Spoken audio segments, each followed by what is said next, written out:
Dunbar, who was totally blind, traveled up and down the roadways of New England, selling extracts, playing his fiddle and singing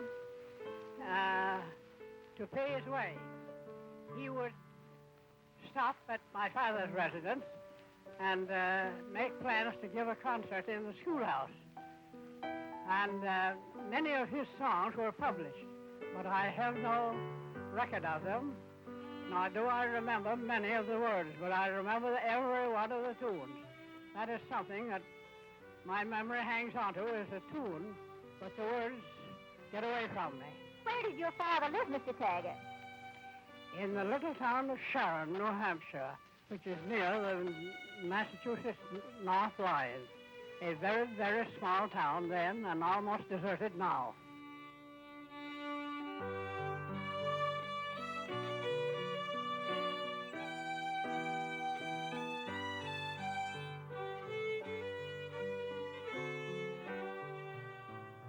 John Adams Taggart was born in 1854, and he grew up right here in Sharon, surrounded by music and dance and song.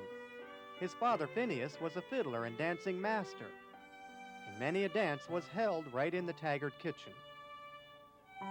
He, too, carried on the musical tradition, taking up the violin at age 12.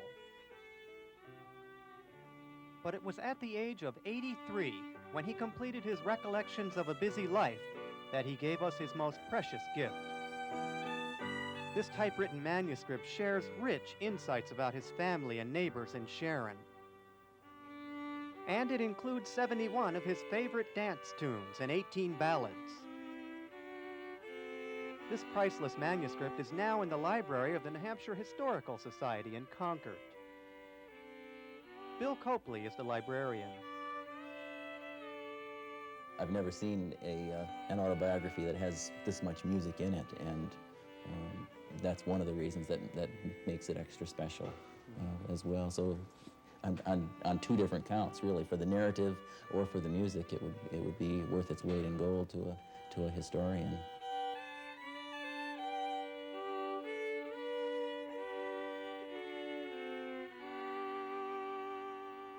It was also worth its weight in gold to musician and musicologist Randy Miller of East Alstead.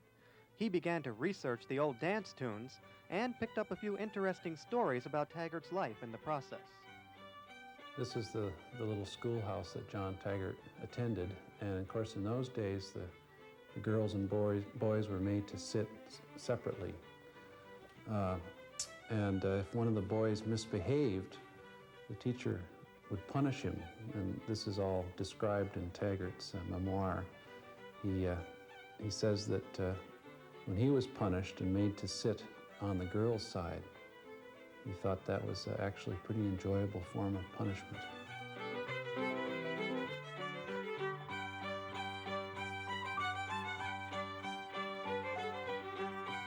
Okay, we took a trek through the woods and discovered the Taggart cellar hole here.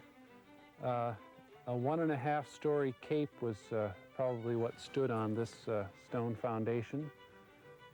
Here is where Phineas Taggart and his wife raised their 8 children. John Taggart describes in his memoir about some winter nights when sleeping in the attic, if it was snowing and a little bit windy, the next morning he would wake up and see snow drifting on top of his bed.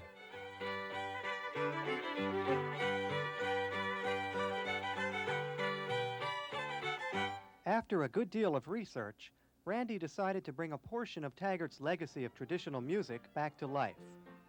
Randy and 2 other fiddlers, his brother Rodney and Skip Gorman, along with piano player Gordon Peary, formed the New Hampshire Fiddlers Union and began the complicated task of resurrecting 25 of John Taggart's more obscure tunes, working only from the music in the diary, which contained no accompaniment or embellishments.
The thing to keep in mind about Taggart's music is that it was a very functional music. It was just used for local dances. There were, in his neighborhood, he describes 5 or 6 families getting together once a week when he was a boy growing up and dancing in the kitchen. They'd go from one house to the next, rotate the dances, and they'd often spend the whole night dancing and singing as well. And as the sun came up in the morning, they'd have to go home and milk their cows.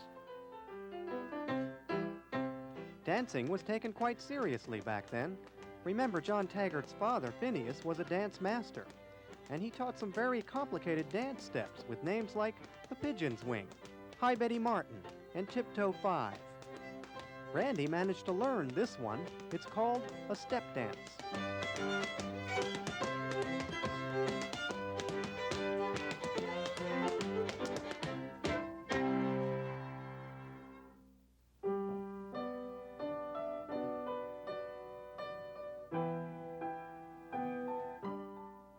This song, the same one we heard in the beginning of this story, is called Soldier's Dream. This was a song that Taggart's grandmother used to sing. And what we had was the melody, and we took it and really made it into something quite different than anything Taggart or his family probably ever heard, and yet something that's really kind of hauntingly beautiful.